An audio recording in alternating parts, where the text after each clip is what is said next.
The right relationship will feel more boring than you thought. In my 20s, it was all about chemistry and excitement. But in my 40s, I learned that the right relationship feels calm and peaceful. So, how do you know if you're settling or you're in a relationship that's actually good for you? We're talking about how to tell if it's the right relationship or not. I'm Yue. And I'm Julie, and we're sharing what we learned the hard way so you don't have to. That's right. I used to be all about the butterflies on a first date. Do I feel like things? Am I feeling tingly? Do I want to like pounce on this person? And I realized now in my 40s, those butterflies are just your nervous system telling you that there's something very unsettling about this dynamic, that this person may end up being somewhat bad for your nervous system. I think it's so fascinating that we can intellectualize dating with all these lists, right, of all the criteria. But then when you meet someone that you have chemistry with, it like all goes out the window and you're like, I found the person. This is the right person for me. Yeah, you can sit there on your couch and make that list all day long. They must be like X, Y, and Z and make me feel this way and treat me this way. But somehow, what is the story we end up telling our friends? It's like, oh my God, it was like such a hot makeout session, and we spent 8 hours on this date, and it was like so much chemistry. It was explosive. I think what I learned is that I used to equate when I like someone that it was the right relationship. And it actually took me many years to realize you can like someone, you can be attracted to someone, you can have all the chemistry in the world, but it still might not be the right relationship.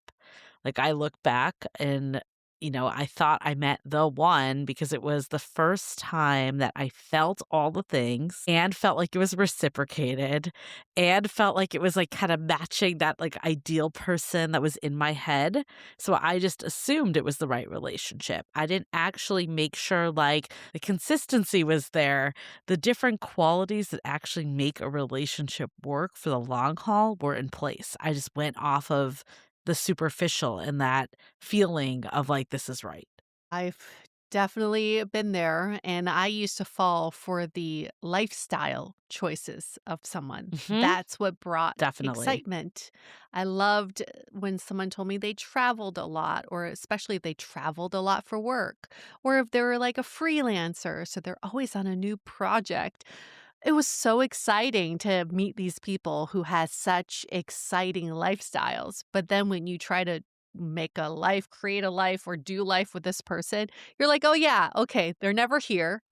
And they're Yeah. always traveling, or they always have an excuse for why they can't commit to plans because their life is in flux or their job is unstable.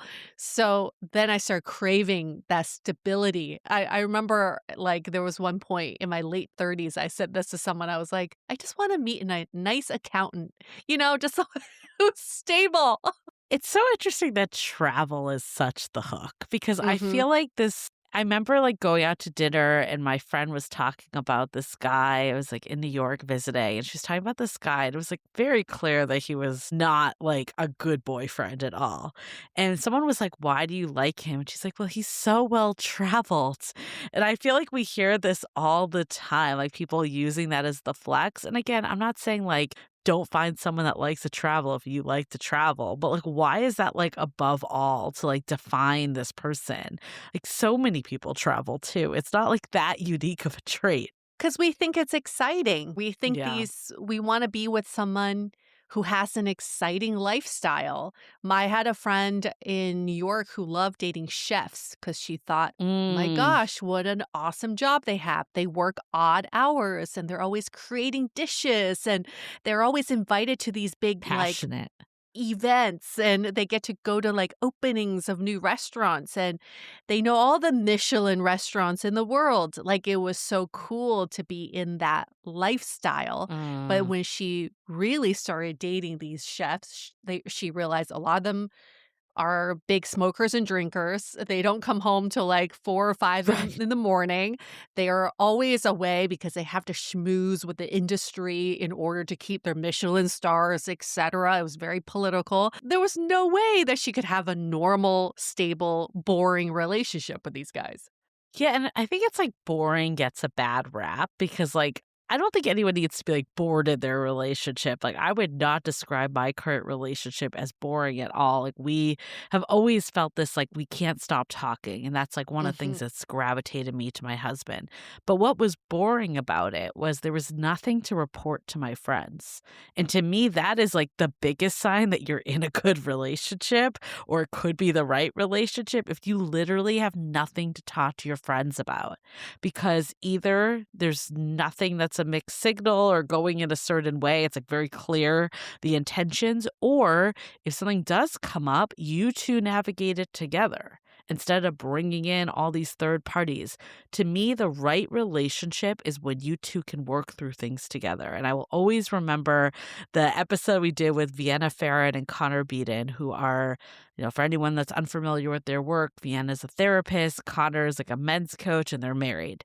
And we have this whole episode, this whole outline planned of like, what is a healthy relationship? And we spent like 90% of the time navigating conflict, Mhm. talking about navigating conflict. And I remember Connor saying, find someone you can do conflict with. And to me, that is like stood out as like, this is the right relationship. And it sounds weird, like out of context. It's like, just find someone you fight with. Like, that's not what we're saying. But like, find someone where when the inevitable bump comes up, because it will, you two can work through it and it doesn't become this huge fight. But that was the lesson I did not learn in my 20s because I felt No. like if there was conflict, it was a failed relationship and I had to run. Hmm? And when I ran, I thought about all the peaks of that relationship. Oh, remember how this started? Remember the meet cute story? Remember how exciting our relationship was? Why did this fail? And then I would go on this spiral of like, I must be me or I'm not deserving of love. Like you can see where this all goes into this clusterfuck of this is all on me or I'm not deserving of this. But now in my 40s, I can confidently say it was not personal and it was just the way I handled conflict and being avoidant of that. But to have that right kind of relationship, to feel calm and peace in a relationship, it is the calm and peace while you're navigating conflict because it sounds like it's the opposite. How can you be peaceful when you Yeah. have conflict? It is the calm after the storm. How do you recover from these ruptures? And then do you find peace in that relationship? I used to think that the excitement comes from the rupture. Like, yeah, here we go again. Here's something else that's going to be dramatic happening in our relationship. It must mean we are an exciting couple. Well, that is definitely a very toxic way of looking at relationships. I think the repair, it's all in the repair. Like, what do you do after, like you were saying, the recovery? I was kind of the opposite. Like, I didn't run from conflict in the sense like I would leave the relationship, but I would stay and just avoid it by not Uh-huh. talking about it. Because I felt like I didn't want to like rock the boat or bring anything up because I also equated anytime there's conflict, this means it's over and Yes. I didn't want it to be over. So I would stay, resentment would build, or I would just stay in situations where my needs were not getting met. I was bending over backwards for someone else, but I was not getting my needs met. And I'm curious your take of like what you think felt right about your current relationship that felt different about past ones because I have some thoughts, but before we get into it, let's take a minute to hear from our sponsors. We talk a lot on Dateable about being present in dating, but let's be real. That's hard when your phone is basically a third wheel. Enter Brick. Brick is a simple device that helps you put your phone down when you actually want to be in the moment. You just pair your phone to Brick and it locks you out of distracting apps, and suddenly you're not doom scrolling while your date is telling a story about their childhood dog. Whether you're on a first date, having a real conversation, or just trying to stop checking your phone every 30 seconds, Brick creates boundaries with your tech without asking you to delete everything or go full digital detox. Dating is about connection, not notifications. So if you want to be more present and honestly more attractive, check out Brick. Go to getbrick.app/dateable to get 10% off. That's getbrick.app/DATEABLE to get 10% off. So did you have a moment when you first met your current partner that you were like, "This feels right"? And then also as the relationship developed, what were some of those things that you were like, this is good. This is a good relationship. It feels good. It feels right. I think it felt right when I stopped caring about how this sounds so artificial, but it's like I stopped caring about how we were being perceived as a couple. Like Mm. I didn't mind being like, "Oh yeah, we're staying in because we're not Mm. gonna," like we don't need to be out and about all the time and we don't need to there's nothing for me to try to brag about in our relationship that is trying to have other people perceive us in a certain way. Because it was just like, it's just 2 of us in this relationship, and it just felt right to keep it that way. That's interesting. It's like you don't need to, like, put it on social media and, like, Yes. showcase it around and, like, tell your friends all the stuff you're doing. You're like, "I feel content." Yes. That's definitely a sign. I mean, I think for me, like, outside of what I said earlier about not feeling like I had to, like, consult my friends with things at the very beginning, the fact that I could just, like, say what was on my mind and Mm. not hold back, to me, that was, like, a really big sign that this was right, that it was good for me. And also, like, we did have these, like, mini conflicts that came up even early on that I think in the past I would have just either bounced or not bounced, but not said anything, and I said stuff, and it was maybe, like, uncomfortable at the beginning, but it was allowed us to, like, clarify and eventually get deeper, and I found with every conflict we had, we always felt closer after, and to me, Mhm. that was a huge sign that this was the right partner. And did you also learn that chemistry cannot save you from a conflict? Like, you can't be in a fight and then you rely on chemistry to help you No. resolve that fight, right? And I think in my 20s, I used to think that. It's like, well, we have so much chemistry, we're so compatible. Of course we're going to get over this conflict because that attraction, that chemistry will hold us over. No, that cannot save you through any of that because the chemistry we're feeling is so surface level that it Yeah. can't go as deep as the conflicts that arise. I actually think I don't know, this, like, sounds weird, I'm, like, gonna try to put it into words, and I don't know if I even can, but I felt like in other relationships, like, I was always, like, playing a part, kind of like Mm, we're boyfriend, girlfriend, and, like, I'm doing this thing, like, I don't know how to explain it, but it's like I always felt like it was like there was an action that was representative of what I was trying to be and what we're trying to become, where in this relationship, maybe it was just we were being, like, we weren't trying to be something, it was just living and not feeling like this, like, mold that I had to be in. It almost felt like I was, like, just hanging out with a friend, like a mm, best friend that I was attracted to, that I had a sleepover every night with my best friend, and I just never felt that, like, peace, I guess, in a relationship. Maybe there's some of that coming through, but it always felt, like, more performative. I don't know how to explain. Does hmm. that make any sense? I think it makes a lot of sense when you don't feel like it's a true partnership. Yeah. Right? When you feel like, "Oh, this is something I still have to work towards," or I mean, you still have to work towards a relationship, but it's almost like you have to earn it each time. You have to earn the affection, earn the label in some ways. But in a true partnership, you don't need to earn any of that because you've committed to that already. And now it's you as a cohesive team working through life together. And I remember asking you, like, what is the biggest difference between being married and not married? And you said it's that truly, like, being partners in a family sort of environment. You've now enmeshed both families and feel like you're in this one cohesive family together, and Yeah. that's you don't get that with just chemistry. Like, in your 20s, you're not thinking, "I wonder what our cohesive family could look like," right? Yeah.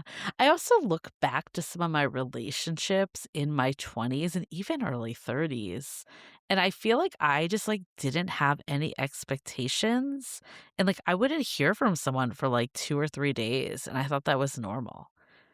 and then I would hear from them, like, one time, I'm like, "Oh my god, I heard from them." Like, it was, like, this big deal that they texted me, and that was what was different in relationship that led to my husband, was that it just, like, felt like we were already, like, integrated in each other's lives, like, early on. Like, there wasn't, Mm, like, a day I didn't hear from him, and it wasn't in that, like, icky of, like, "How's your morning going?" Like, it felt very natural. Like, it yeah. felt integrated from day one, where other people, it almost felt like they were always at, like, an arm's length, even if we were, like, boyfriend, Yes. girlfriend. Yes.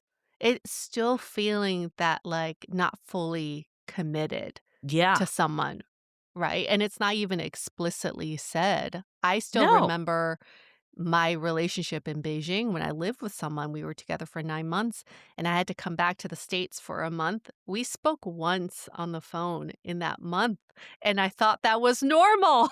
Right! Like, Just, like, what we've normalized, like, yeah. why? We didn't text. It was like we spoke once. It was like, "Okay, all right, I guess this is how we're gonna do if we were ever to do long distance, this is what it would look like." I cannot believe I didn't advocate for myself more, and I just sort of repressed all of my Yeah. needs and said, "Yeah, this is the way we're gonna do things. Because what's the big deal?"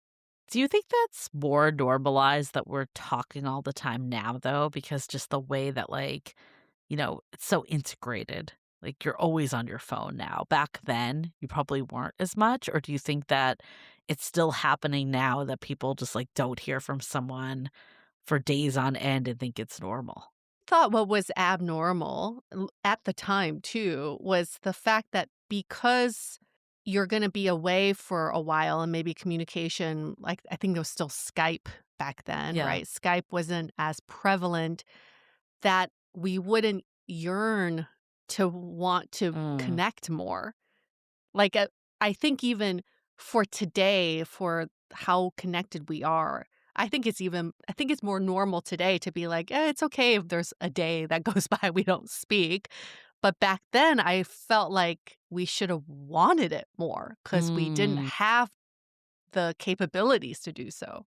Yeah, I was, I mean, we've talked about this a ton on our podcast of just like this like vacation rule that happens. Like when you go on vacation, the budding relationship that you had just kind of like disintegrates. And I like came Mhm. across someone talking about it on TikTok even today. So it's clearly still top of mind that you're like, you're dating someone and then one of you leaves and the other Mhm. person just assumes like, oh, they don't want to hear from me or I don't want to Yeah. interrupt their vacation. And I feel like for me, I remember, like, my partner going home for his birthday, probably, like, I don't know, 2 months into us dating, and being like, "Ooh, is this gonna, like, unravel?" Because I just played back past relationships where Mhm. this happened, and I'm, like, the one initiating all the time, like, asking if we can do a phone call or video call or chat or whatever, and it always felt like I was the initiator, and it was exhausting, and I remember just Mhm. being like, "Ugh, here we go again," and it was met so differently, like, he was the one being like, "Are you free to talk now?" Like, Yeah. all like, it was just felt way more reciprocal, and to me, again, that was a green flag that I was onto something good. It also shows you how much we've normalized just basic bad I behavior. know. That what? Keeping in contact while you're away is now like a big green flag? It's Right. unfortunate that we've come to this. I remember the ex, like the last relationship, me going away for a few weeks, and he's like asking to talk on the phone 3 days into my vacation, and I was like, "Oh my god, he's the one." Now looking back, it's like like, shouldn't you want Right. to keep in contact? So let's also, I think this is a good lesson for all of us, is to play back what we've normalized that Yeah. really should be a basic standard of ours. Yeah. Yeah. I mean, I think the other piece, it kinda goes along with, like, the not being afraid like, not holding back. I do remember just, like, kinda being, like, a weirder version of myself that maybe others don't see that's, like, suppressed a little, but feeling comfortable to, like, just do it, be who I am. And I feel like that's something that I never really experienced before. And I think to me, that was a huge sign of like, I can be the best version of myself in some ways. I could be the weird version of myself. I could be all the different versions of myself. And this person likes it and enjoys it Yes. and makes them more attracted to me instead of being like, I need to be this like, certain type of person to get the guy. Mhm. I had a similar feeling in my 20s. I felt like I had to entertain the people I Yeah. was dating. So every time I meet up with them, I come with an interesting story, Mm. something that happened that day. Oh my gosh, look at my life. Isn't it so exciting and so weird? And I would try to entertain them. But it took me a few decades to realize the right person doesn't need to be entertained. They just want to know that you're doing well and they want to I just want to spend connect time with with you. you. Yeah. And guess what? You don't need to have a crazy, exciting story every day. Life doesn't happen that way. I'm just thinking of like Sex in the City, which was honestly one of the worst models of a good relationship and healthy dating behavior. Looking back, I like cringe when I watch it. And this Mhm. was what was imprinted in us. And for many reasons, that show was revolutionary at, it made sex, like, female empowerment, like, all of that, like, it made more accessible, but then there was other parts of that show that Ugh. I look back and I'm just like, "Oh my god," because Carrie was so performative to Big. Ugh. Like, all of it was like remember when she showed up with, like, the pizza, like, before he was, like, gonna go to or, like, the Big Mac with, like, and french fries before he was going to Paris, like, without even telling her he was gonna, like, move to Paris, and it's just like it feels so forced instead of just being like, "This dude didn't even tell me he had plans to move to Paris. We Yeah. are not in it together." I hated that scene so much, so So much. I cringe. almost threw my shoe at the TV when she showed up in her nurse outfit. She's Yeah. like, "I'm here." And I he's think like, there "What were, the like, multiple fuck?" scenes of this because 'cause I'm, like, mixing them together. The pizza and the nurse was one, and then there was, like, the Big Mac, and I'm like, "Why did this happen more than one time too?" That's And then the episode where she farts in bed, and the oh, entire episode is her telling her friends how oh embarrassed she my was. She farted in bed. she was freaking out. Yeah. But I remember watching that in my 20s and being like, "Oh, I better not fart in front of the guys I date. That's Right? so embarrassing. I would lose out on my chance of a relationship. Why would anybody do that?"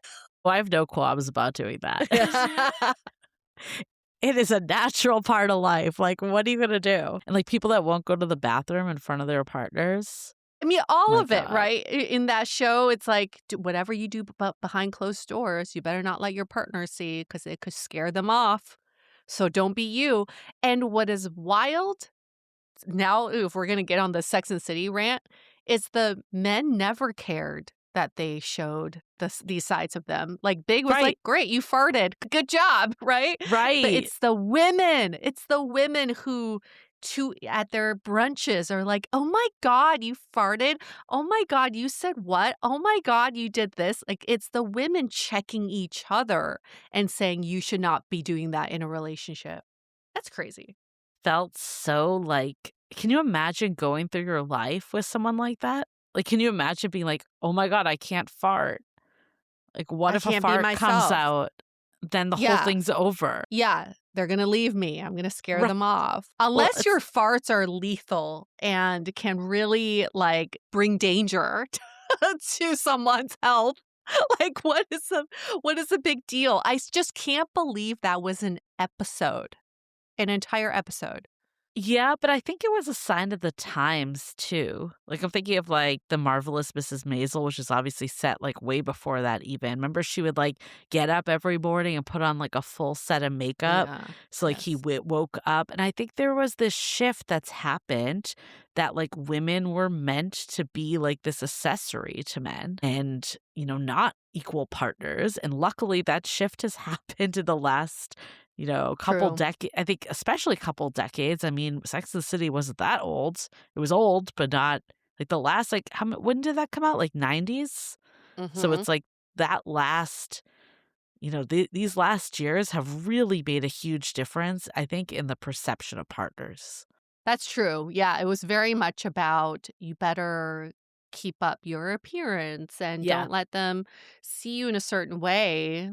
Was it in Bridesmaids where Kristen Wiig, like, puts on her whole makeup before the guy wakes up? Yes. Yeah. Yep, yep, yep. Yeah, and she's like, "Oh, he better not see me in this certain way," and he didn't give a fuck, like, she was still his fuck buddy. It didn't change his Right. perception of who she was, but I think that is so interesting that for so long we felt like we had to perform an audition to be Yeah. the role of, someone's partner. Yeah. I think there's still a little bit of it that seeps in until you Mhm. hit that revelation, so hopefully people today, be yourself. Just I know it sounds so cliche, but it is. Okay. But If we that's had a one of the yeah. yeah, that's one of the most freeing things about aging is Yeah. the older I get, the more I'm like, what you see is what you Yeah. get. I Yeah. am not going the extra mile to make you think I am something I am not. This is such a waste of my time. This is it, honey. This is Yeah. it. It's true. It's true. I wish I kinda had that confidence in my 20s. I know, but it's hard in your 20s, I right? It's know. hard because everybody's still in that performative stage. So maybe that's the other lessons. Like, if you're still feeling that, just go with it. Don't, Yeah. like, you're just going through that stage right now, but also know that there is light at the end of the tunnel. You're also trying to figure out who you are in your Yeah. 20s and even 30s. I think by your 40s, you definitely have a clear sense of self. And yeah, I think sometimes, of course, if you can gain that earlier on, all the power to you. It'll make your life feel a little less stressful, I think, in many ways. But if you can't, also recognize that that's just like part of the experience, too. Well, here's a full circle moment for everybody, and I am going to be the first to admit this. No, yes, I have no shame in admitting this. In my 20s, I dated someone for 5 years. We lived together. He was extremely family oriented. He was a partner. He was all of it. I felt bored in that relationship and decided to break things off after he proposed. Okay. So we now are telling that story. Now at 45, so exactly 20 years later, he is exactly the type of partner I would want to do life with. Not him exactly, but the type Yeah. of person. But I had to go through what I went through in my 20s and 30s to come to that realization, and I know that it's not him. Like, if he and I Yeah. got married in our 20s, and we would not have lasted, but it did take me 20 years to realize, okay, those are actually the characteristics of a partner I would want. I see. I think there is a differentiation though, and this is sometimes hard though when you're in it.